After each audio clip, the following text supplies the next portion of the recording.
Hello guys. അപ്പോൾ നമ്മൾ ഇന്ന് എക്സ്പ്ലെയിൻ ചെയ്യാൻ പോകുന്നത് കോബ്ര കൈ സീരീസിൻ്റെ സീസൺ 5ൻ്റെ 10ാമത്തെ എപ്പിസോഡാണ്. ഇതിൻ്റെ മുന്നേയുള്ള എപ്പിസോഡ്സ് എല്ലാം കഴിഞ്ഞ വീഡിയോയിൽ ഇട്ടിട്ടുണ്ടായിരുന്നു. അത് കാണാത്തവർക്ക് ലിങ്ക് ഡിസ്ക്രിപ്ഷനിലും ഐ ബട്ടണിലും കൊടുത്തേക്കാം. അതിനു മുമ്പ് എൻ്റെ ചാനൽ ഇതൊരു സബ്സ്ക്രൈബ് ചെയ്തിട്ടില്ലെങ്കിൽ തീർച്ചയായും സബ്സ്ക്രൈബ് ചെയ്യുക.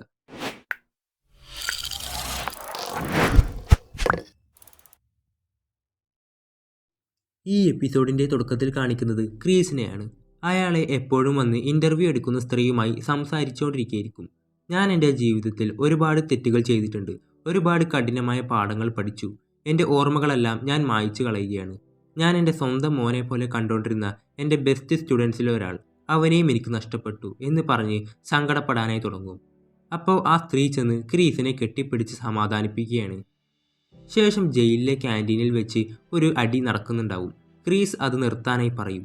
ഇത് നല്ലതിനല്ല എന്ന് പറയുമ്പോൾ മറ്റവൻ ക്രീസിനെ കത്തിവെച്ച് കുത്തി കുത്തി പരിക്കേൽപ്പിക്കുകയാണ്. അങ്ങനെ പോലീസുകാർ വന്ന് നോക്കുമ്പോൾ അയാൾ മരിച്ചു കിടക്കുന്നതായിട്ടായിരിക്കും കാണുന്നത്. ശേഷം സെൻസേമാരി പോയിക്കൊണ്ടിരിക്കുന്ന വണ്ടി തലകും മലകും ഓടി ഒരു സ്ഥലത്ത് ചെന്ന് നിർത്തും. ഡാനിയൽ ഡോറ് തുറന്നു നോക്കുമ്പോൾ തന്നെ അവനെ പിടിച്ച് പുറത്തേക്ക് ഇടും. അത് വേറെ ആരുമല്ല, നമ്മൾ 3ാമത്തെ എപ്പിസോഡിൽ കണ്ട മൈക്ക് ബാർണസ് ആയിരിക്കും അത്. നീ എൻ്റെ ജീവിതം നശിപ്പിച്ചു ലൊറൂസോ, നീ എൻ്റെന്ന് എല്ലാം നശിപ്പിച്ചു. അപ്പോൾ ചോസൻ അത് ഡാനിയലിൻ്റെ തെറ്റല്ല, പിന്നെ അത് ആരുടെ തെറ്റാണെന്ന് ചോദിക്കുമ്പോഴായിരിക്കും അവിടേക്ക് ജോണി വരുന്നത്. അതും നല്ല ഫിറ്റായിട്ട്. ഏയ് എൻ്റെ പിള്ളേരടുത്തുനിന്ന് കൈ വിടറ എന്ന് പറഞ്ഞ് ഒരു ടിന്നെടുത്തെറിയും. അത് ഡാനിയലിൻ്റെ മണ്ടയ്ക്ക് ചെന്നായിരിക്കും കൊള്ളുന്നത്. അവിടുന്ന് മൈക്കും ജോണിയും തമ്മിൽ ഫൈറ്റ് ചെയ്യാൻ തുടങ്ങും. അപ്പോൾ തന്നെ ഡാനിയലും ചോസനും അത് തടയും. ജോണി, ആരടാ ഇത്? ഇവൻ സിൽവറിന് വേണ്ടി ഫൈറ്റ് ചെയ്തുകൊണ്ടിരുന്ന ആളാ, പേര് മൈക്ക് ബാർണസ്. മൈക്ക് ഡാനിയലിനോട്, നിന്നെ കാണുന്നതിന് മുമ്പ് എൻ്റെ ജീവിതം എത്ര നല്ലതായിരുന്നു. എൻ്റെ സ്റ്റോർ ഇല്ലാതെയായി, പിന്നെ എൻ്റെ ഭാര്യ അവളും എന്നെ വിട്ടു പോയി എന്ന് സങ്കടത്തോടെ പറയൂ. ഡാനിയൽ, സിൽവർ അവനാണ് ഇതിന് കാരണക്കാരൻ. അവനാണ് നിൻ്റെ സ്റ്റോർ കത്തിച്ചത്. അവൻ ഞങ്ങളുടെയും ജീവിതം തുലച്ചു. ഇതിനൊക്കെ പരിഹാരമായി എന്ത് ചെയ്യാൻ പറ്റുമോ അതൊക്കെ ഞാൻ നിനക്ക് ചെയ്തു തരും. മൈക്ക്, അവൻ നിങ്ങളെ ഇതുപോലെ ചെയ്തിട്ടും എങ്ങനെ ഇതുപോലെ ഇരിക്കാൻ തോന്നുന്നത്? അടിച്ച് അവൻ അണപ്പൽ തെറിപ്പിക്കല്ലേ വേണ്ടത്. അത് കേട്ട ചോസനും ജോണിക്കും അത് ശരിയാണെന്ന് തോന്നും.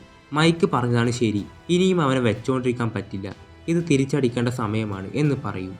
ഡാനിയൽ ചോസനോട്, നീയെങ്കിലും മനസ്സിലാക്ക്, ഇത് ശരിയല്ല എന്ന് പറയുമ്പോൾ അവൻ, സിൽവറിൻ്റെ അഡ്രസ്സ് എനിക്കറിയാമെന്ന് പറയും. മൈക്ക്, എന്നാൽ ഞാൻ വണ്ടി എടുക്കാം.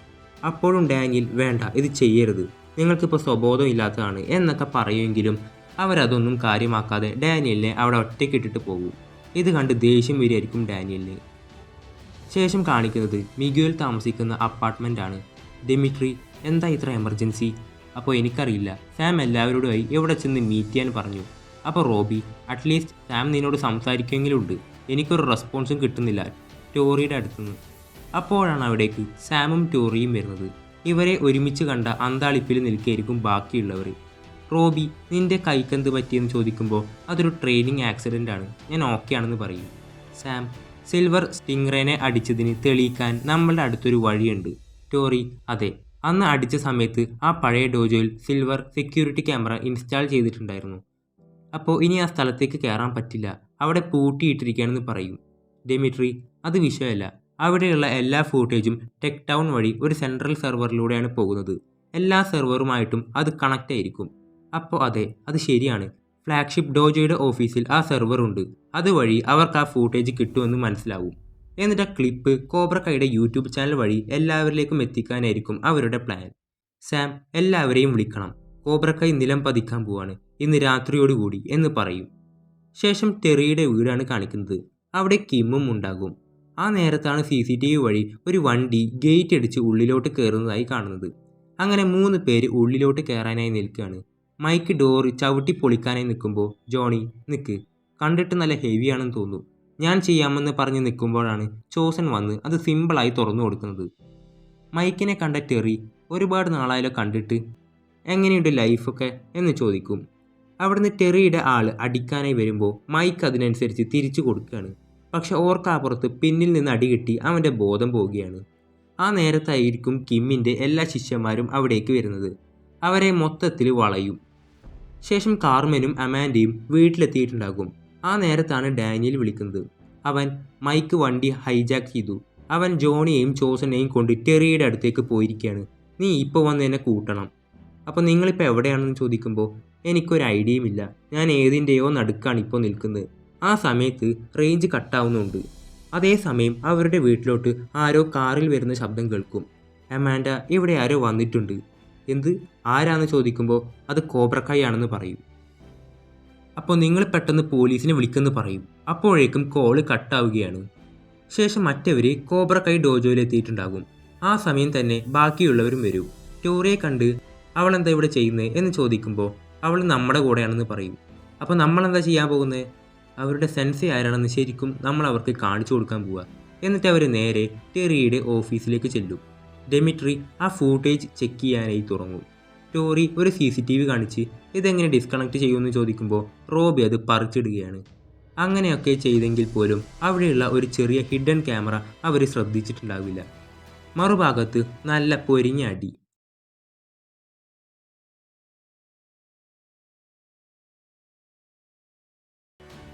ആ സമയം ഹിഡൻ ക്യാമറ വഴി ടെറി അവർ ഓഫീസിലോട്ട് കയറിയതായി കാണും. ടെറി അവിടുന്ന് പോകാനായി നിൽക്കും. അപ്പം ജോണി, ഇവരെ ഞാൻ നോക്കിക്കൊണ്ട് നീ പോയി ടെറിയെ തടയി എന്ന് പറയും. ശേഷം ഡാനിയലിനെ കാണിക്കുന്നു. അവനുള്ള സ്ഥലത്തേക്ക് ജോണിയുടെ പഴയ കാറുമായി സ്റ്റിംഗ് റേ വരികയാണ്. മിസ്റ്റർ ലൊറൂസോ, നിങ്ങൾക്കിനിയും ജീവിക്കണമെങ്കിൽ എൻ്റെ കൂടെ പോരി. അപ്പോൾ അമാൻഡ വന്ന് കാറിൽ കയറി, കുട്ടികൾ അപകടത്തിലാണെന്ന് പറയും. എന്ത് അപകടമെന്ന് ചോദിക്കുമ്പോൾ നിങ്ങൾ കയറി, പോകുന്ന വഴിക്ക് പറയാമെന്ന് പറയും. അവസാനം ഡെമിട്രിക്ക് ആ ഫൂട്ടേജ് കിട്ടുകയാണ്. പക്ഷേ അത് പകുതിക്ക് വെച്ച് കട്ടായി പോകുന്നു. അപ്പോഴാണ് ടെറി അത് സെർവറിൽ നിന്ന് ഇറേസ് ചെയ്ത കാര്യം അവർക്ക് മനസ്സിലാവുന്നത്. അപ്പോൾ ടോറി, എന്ന് നമുക്ക് വേറൊരു ഫൂട്ടേജ് നോക്കാമെന്ന് പറയും. നിനക്ക് ആ ദിവസത്തിൻ്റെ ഡേറ്റും ടൈമും അറിയുമെന്ന് ചോദിക്കുമ്പോൾ അവളത് ടൈപ്പ് ചെയ്ത് കൊടുത്ത് ആ ദിവസത്തെ ഫൂട്ടേജ് അവരെടുക്കുകയാണ്. ആ സമയത്താണ് പുറത്തുനിന്നൊരു ശബ്ദം കേൾക്കുന്നത്.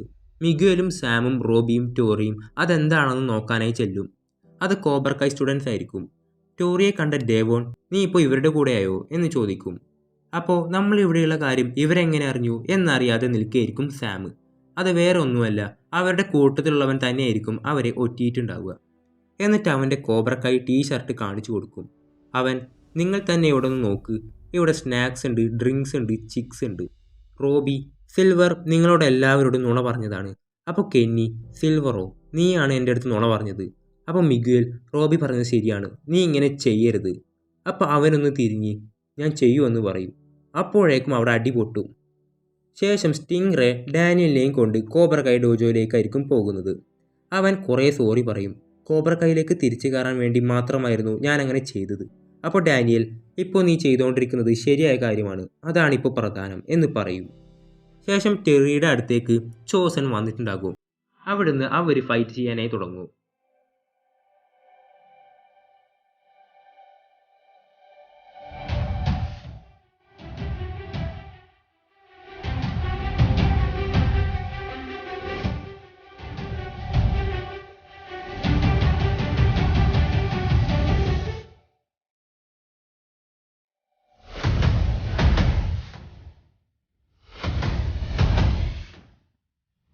ടെറി അവിടുന്ന് വാളെടുക്കുമ്പോൾ ചോസൻ, എനിക്ക് കൊല്ലാൻ ഒരു പേടിയുമില്ല എന്ന് പറഞ്ഞ് അവൻ അവൻ്റെ വെപ്പൺ എടുക്കും. ടെറി, എനിക്ക് ചാവാനും ഒട്ടും പേടിയില്ല എന്ന് പറയും. മറുഭാഗത്ത് ജോണിയെ വളഞ്ഞിട്ട് തല്ലിക്കൊണ്ടിരിക്കുകയാണ്.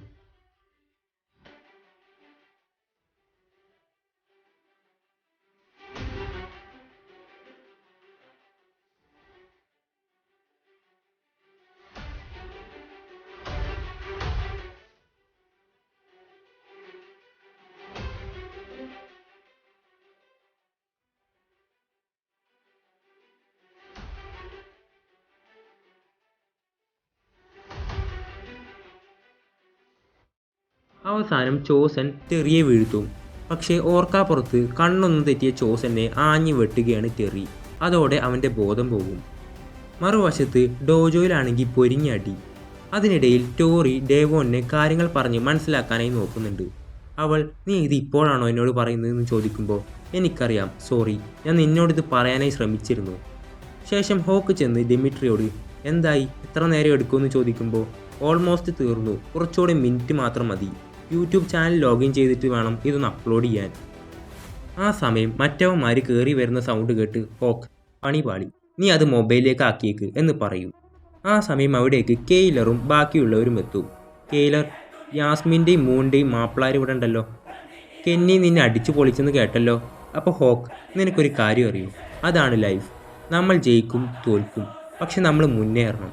നീ അത് ചെയ്തിട്ടില്ല, നീ ഇപ്പോഴും ആ പഴയ ബുള്ളി തന്നെ. നീ ആരെയൊക്കെ ബുള്ളി ചെയ്തിട്ടുണ്ടോ അവരൊക്കെ നിനക്ക് തിരിച്ചും പണി തന്നിട്ടുണ്ട്. അപ്പോൾ ഡെമിട്രി, എനിക്കത് പറ്റിയിട്ടില്ല. അപ്പോൾ നിനക്കുള്ള അവസരം ഇപ്പോൾ കിട്ടുമെന്ന് പറയൂ.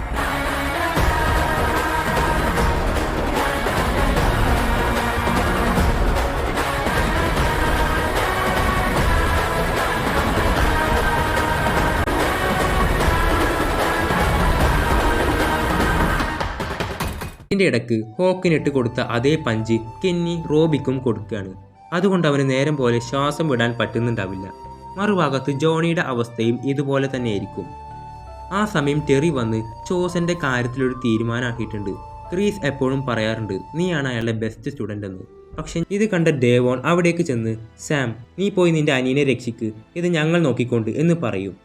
അങ്ങനെ സ്റ്റിംഗ് റേ ഡാനിയലിനെയും കൊണ്ട് ഡോജോയിൽ എത്തിയിട്ടുണ്ടാകും. അവിടെ വഴി തടയാനായി കോബ്ര കൈ സ്റ്റുഡൻസ് ഉണ്ടാവും. സ്റ്റിംഗറെ, ഇത് ഞാൻ ഏറ്റു, ഈ ചവറുകളെയൊക്കെ ഞാൻ അടിച്ചോടിച്ചു തരാമെന്ന് പറഞ്ഞ് എല്ലാത്തിനെയും അടിച്ചൊരു പരുവാക്കാണ്. അകത്ത് അപ്ലോഡിങ് 19% ആയിട്ടുണ്ടാകും. അങ്ങനെ അപ്ലോഡ് ആകുന്നത് വരെ എല്ലാത്തിനെയും ഡിഫെൻഡ് ചെയ്തുകൊണ്ടേയിരിക്കും. അവസാനം അപ്ലോഡ് ആകും. അത് ആൻ്റണി അവിടെയുള്ള TV കണക്ട് ചെയ്യുകയാണ്. എന്നിട്ട് അതിൽ പ്ലേ ചെയ്യും. ആ സമയം അവിടേക്ക് ഡാനിയൽ എത്തും. അമാൻഡ ആ നേരം പോലീസിനെ വിളിക്കുകയും ചെയ്യും. അവർ കാണുന്ന ഫൂട്ടേജ് അന്ന് ടോറിയോട് റഫറിക്ക് പൈസ കൊടുത്ത കാര്യത്തെക്കുറിച്ച് സംസാരിച്ചില്ലേ, അതിൻ്റെ വിഷ്വൽസ് ആയിരിക്കും അത് കണ്ടതോടെ എല്ലാവർക്കും സത്യം മനസ്സിലാവും. ആ സമയത്തായിരിക്കും അവിടേക്ക് ടെറി എത്തുക. ഡാനിയലിനോട്, നിൻ്റെ ഐഡിയ കൊള്ളാം, എൻ്റെ ഡോജോയിലേക്ക് അതിക്രമിച്ച് കയറി കുറച്ച് ഫൂട്ടേജും കാണിച്ചെന്ന് കരുതി ഒരു മാറ്റവും സംഭവിക്കില്ല. അപ്പോൾ ടോറി, അത് അവരുടെ പ്ലാൻ ആയിരുന്നില്ല, ഞങ്ങളുടെ ആയിരുന്നു എന്ന് പറയും. ടെറിയുടെ വീട്ടിൽ ജോണിയെ ഇപ്പോഴും അടിച്ചുകൊണ്ടിരിക്കുകയാണ്. പെട്ടെന്നാണ് അവൻ്റെ കുഞ്ഞിൻ്റെ ആ ഒരു ഫോട്ടോ അവൻ കാണുന്നത്. പിന്നെ പൊരിഞ്ഞടി.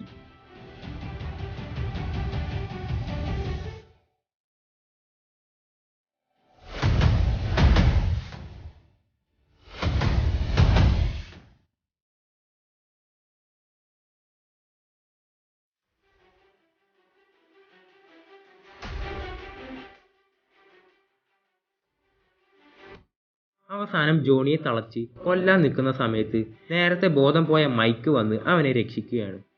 എന്നിട്ട് ചോസൻ എവിടെ എന്ന് ചോദിക്കും. ശേഷം ഡോജോയിൽ അന്ന് ഡാനിയലിനെ ഇട്ട് അടിച്ചതിന് തിരിച്ചു കൊടുക്കാൻ നിൽക്കുകയാണ് ഡാനിയൽ.